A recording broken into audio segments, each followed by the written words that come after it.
boxing news.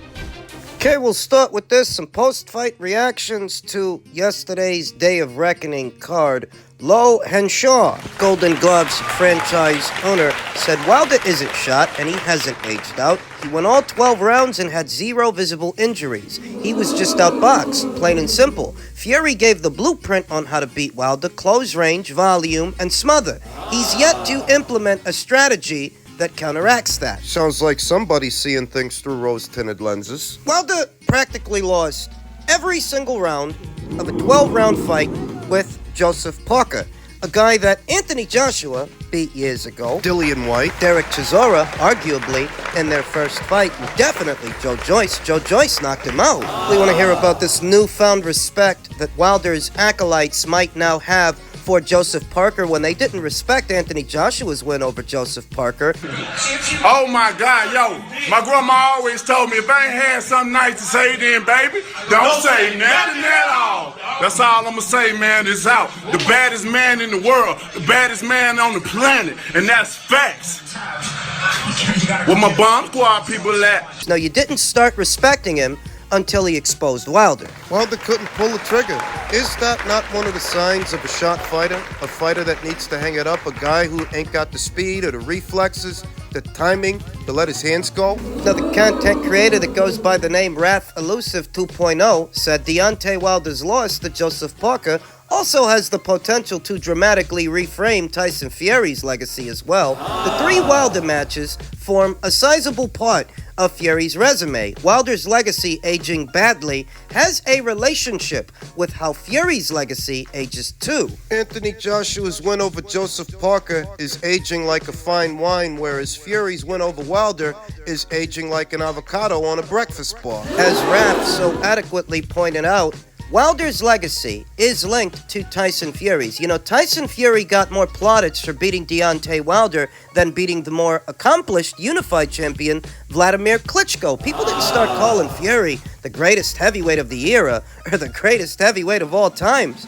because of the Klitschko fight. No, it wasn't until the Wilder fights that they started saying that. But people are starting to reevaluate how much credit they should give Fury for beating Wilder. Perhaps all these years they've been blowing it out of proportion, as I've been saying. Wilder spent the entire buildup of the Day of Reckoning card talking down Joseph Parker, claiming that he was avoided by him, talking down Anthony Joshua the way that he usually does. So when push comes to shove and it's time to fight, that's the performance he puts out.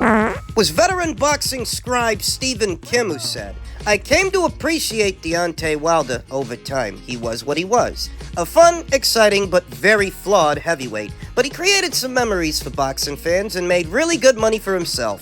But the campaign to call him among the all-time greats was among the most dishonest agendas you'll ever see. And then the guilt trips, parentheses, you racist." What some people used to do, that if you were ever critical of Deontay or you ever criticized his boxing, that automatically made you a bigot in the eyes of some. Stephen continued to have others agree. Then the pandering off those who hopped aboard that agenda just to be accepted by certain groups was even worse. Those who really knew boxing understood what Wilder was, and those who had some guts stuck by that. And what was Wilder? What I always told you he was a one-trick pony, a one-handed fighter with no cardio, no coordination, 2 left feet next to no jab and no left hook, no uppercut. Just a halfway decent right hand. And when he didn't have the timing and the reflexes to let go of the right hand, he didn't have anything else to call on. He didn't have nothing else. Been following this channel long enough, you will have heard me point that out a million times, and I'll point it out a million more until it sticks. That Wilder was never very good, and for a very long time, he was a protected fighter. That for the first 7 years of his career, a U.S. Olympian, a bronze medalist, was feasting on fat journeymen and club fighters. Not what you would expect. He was protected. He was protected for a long time, and it's because he's not very good. Never really was. Veteran boxing scribe Michael Benson adequately pointed out Anthony Joshua signed to fight Tyson Fury in 2021, but it didn't happen because of Wilder's arbitration situation, which forced Fury to fulfill their trilogy. Again, Anthony Joshua signed on to fight Deontay Wilder this year, but it now won't happen because Joseph Parker beat Deontay Wilder. Put simply, AJ never ducked anyone. You would have let Deontay Wilder tell the story. It's a story where every man, woman, and his dog avoided him. Far from the truth, far from reality. He was, in effect, protected from every man, woman, and his dog. He was protected from every solid fighter in the heavyweight division, and he thought he could pick a cherry in Tyson Fury because Tyson Fury was battling obesity and cocaine addiction. He didn't want to accept being the B-side to Anthony Joshua, so he sought to fight another Brit as an alternative, except that Brit was a balding fat ass who was treating his nose. Fury wasn't on top of the world when Wilder decided to fight him. The first time out, I think people tend to forget that. He didn't look like a world beater fighting Sefer Seferi or Francesco Pianetta. In spite of his win over Vladimir Klitschko 2 or 3 years prior, all he really was when Wilder fought him was a recovering addict. And that was the beginning of the end for Wilder. That was Wilder's undoing. Now, I don't know if he's going to decide to retire off of this or fight on. Maybe he can fight in a circus fight with Francis Ngannou or just something like that. Can he fight? He's got Malik Scotch in his corner, his old buddy, Malik Scotch, and I've always said that the dynamic between them is not the conventional trainer training the fighter kind of deal. No, him and Malik Scott are buddies. They go way back. And I don't see a situation to where Wilder is adhering to the trainer's counsel and really learning anything from having Malik Scott in his corner. He's had him in his corner for something like 2 years now. Tell me he's a better fighter now than he was before. Looks worse now than he did before. The Anthony Joshua fight is off. I mean, that's lost all momentum, lost all steam. It's because Wilder couldn't hold up his end of the bargain against the guy AJ beat years ago. How long has it been since the Joshua versus Parker fight? And I gave him the benefit of the doubt. As critical as I am of this guy, I knew I write him off too easily. So what I'm gonna do is I'm gonna give him the benefit of the doubt. He looked worse than I expected. The effort that went into propping up this very limited, one-handed puncher, it would be dishonest to say that Wilder didn't have a successful boxing career. He did. Yeah. He got to fight for a world title, was a champion for a time, Yeah. collected several 7- and 8-figure paydays. He made money. He had a successful career. Him having a successful career wasn't necessarily the discussion or the debate. The debate was he this monstrous puncher, the greatest puncher of all time for having faced 7 years worth of rickshaw and cab drivers? Those 32 guys he knocked out leading up to the Bermain Stavern fight. There's nobody in there that Derek Chisora couldn't have knocked out. He's got 3 losses now. Over 40 fights. And out of the 40 fights, what's the best name on his resume? That is, who's the best guy that he actually beat? The best guy that he actually knocked out? Who? Luis Ortiz. Andy Ruiz beat Luis Ortiz. Joseph Parker beat Andy Ruiz. So did Anthony Joshua. Anthony and Andy, they're 1-1 with each other. Whereas Wilder didn't beat any of them. When people look back on this era and look back on his legacy, See, it was all smoke and mirrors. Eddie Hearn had confirmed that Anthony Joshua versus Deontay Wilder was signed and set to be announced Saturday night, but Joseph Parker beat Wilder and wrecked those plans. Thus, attention now turns away from a Deontay Wilder fight and what could be a third title run for Anthony Joshua. And as you can imagine, the excuses are already lined up. The excuses are already starting to come out. Frank Warren said, after Deontay Wilder's defeat to Joseph Parker, I was talking to Wilder's manager, Shelly Finkel. He was telling me that he had a problem. He went into one of those cryo chambers and sat in it for quite a long time. I don't know. So what's he saying? Wilder's got frostbite, freezer burn? It's always something with this guy.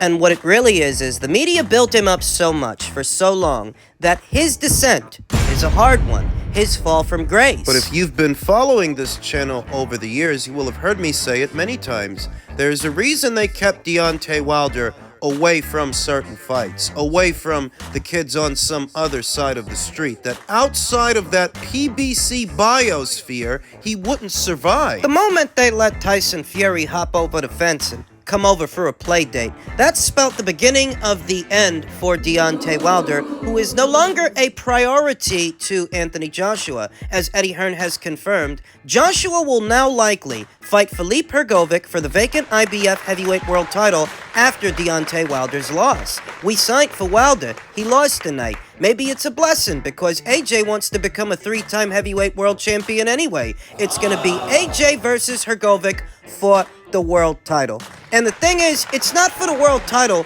until the world title is vacant, the IBF world title. And currently, Alexander Usyk still has it. He likely will still have it until after the Fury fight. Now, if Alexander Usyk and Tyson Fury are fighting in mid-February, that leaves the door open for their fight to still be an undisputed title fight, at which point afterwards, on the date that Joshua and Wilder would have been fighting, In March or April. then you could do the fight between them, and maybe it could be for the IBF title, because Alexander Usyk versus Tyson Fury, that's a 2-fight engagement. It's a 2-way rematch clause in that thing. If Usyk wins a fight, Fury can activate it, and if Fury wins a fight, Usyk can activate it. Thus, in the second fight, whoever the winner is, whoever becomes undisputed champion, well, they won't be available to satisfy their mandatory challenger in Filip Hrgovic. Hence the title going vacant and leaving the door open for Filip and Anthony to fight for it. And I look forward to seeing that. Immediately after the fight, former undisputed champion Lennox Lewis on Anthony Joshua stopping Otto Wallin, he said, "I couldn't really judge with this fight if he's back or not. He definitely looked good. He did what he was supposed to do. Wallin didn't have no definition in his body. I don't know if he worked hard in training. I think it does good for Joshua's mental state and everybody saying he's back. But there's still a long road ahead. He's still got to go up against Tyson Fury. For this fight, he did well." Here's a hint, a tinge of bitterness in there in that tone. If you know anything about Lennox and you know anything about Anthony, you know they don't get along. And if you know that Lennox isn't going to be in a hurry to give Anthony Joshua a compliment. If there's anything wrong with Anthony Joshua, he won't hesitate to say something about it. But when he does everything right, He's a lot more reserved. what it really is hanging on to the same old narratives we've heard over the years in reference to Anthony Joshua, his overall ability, and his mental state, who he is in the heavyweight landscape. Some people still struggle with this. They'd still like to think of Wilder and Fury as being the consensus number 1 and number 2 at the weight, but that was never the case. Tyson Fury just got dropped by an MMA fighter, a debutante, who never boxed under the hot lights before. Deontay Wilder, he couldn't make it past Joseph Parker, a guy that Anthony beat years ago. And the guy that Joe Joyce stopped last year, but Wilder, the bronze bomber, was supposed to be one of the biggest punches the sport has ever seen. Some would say he's the biggest. He didn't look like nothing too special this past Saturday. They're gonna hang on to those narratives for as long as they can. And that's going to get harder and harder to do, especially if Alexander Usyk goes in there and beats Tyson Fury. And how he beats Tyson Fury, because if he ends up stopping him, Would force people to reevaluate what they think the pecking order is at heavyweight. elsewhere in the division, Chinese danger man Zhilei Zhang is now calling for Anthony Joshua. It's time to do this for the sport. Give to the fans around the world. I lost to a better man 11 years ago in the Olympics, Zhang noted on Sunday. I'm happy we both have come a long way, gone through ups and downs in life. Now it's time to do this for the sport of boxing and to give it to the fans around the world. The matchup, however likely, has more heat than ever given the 2023 campaign enjoyed by both boxers. I could go for either fight.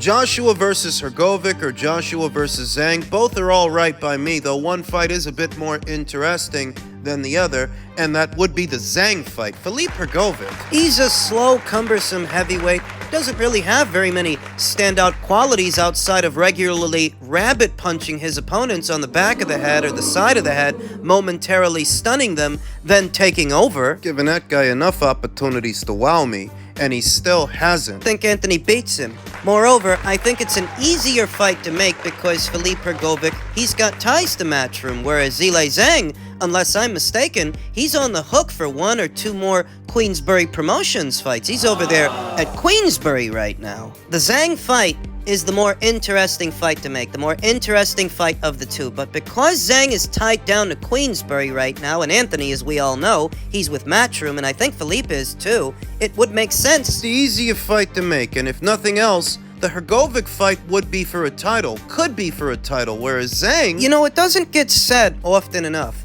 that whoever wins the Fury versus Usyk fight, they're not just on a hook by way of the IBF, they're also on a hook by way of the WBO. Zhilei Zhang just so happens to be the WBO's interim champion. That's the result of having beaten Joe Joyce, then interim champion, 2 times. Zhilei Zhang has a claim to challenge the winner of Fury versus Usyk. Doesn't mean he's gonna actually get them, that just means he has a claim. What's interesting is that Zhilei Zhang, while he waits for Anthony Joshua, or just some big fight, he could see himself become WBO champion down the line, depending on what happens with Fury and Usyk, and if somebody retires and if the titles go vacant. That could happen for the Chinese Danger Man. And if it does, if Zhang becomes WBO champion and Anthony becomes IBF champion, the fight between them could be a unification match. Anthony beats him. You have to admire Zhilei Zhang's resolve.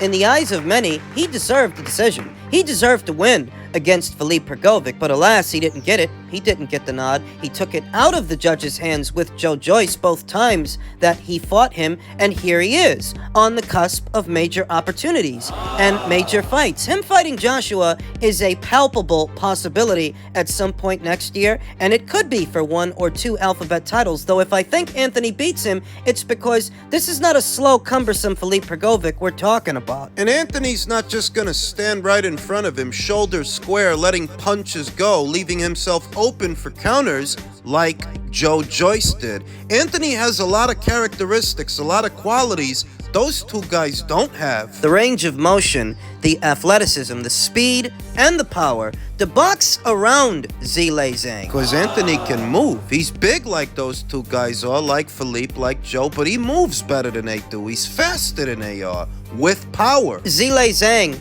is 40 years old now. He could be 41 by the time that he faces Anthony Joshua, and time really isn't on his side, and that really would be a different assignment to any assignment that he's had so far. Granted that his backhand, his left hand, him fighting out of the southpaw stance, it's something that Anthony has to be mindful of, but we just saw Anthony in there with a southpaw. Even if he's not as big a puncher as Zhang, Anthony looked fantastic. It was a performance that harkened back to Anthony's performance against yet another southpaw, a then unbeaten Charles Martin, years ago. So I think Anthony can take care of business against Zhilei Zhang in what would be a thriller of a fight, but that's down the line. That's not going to be right away.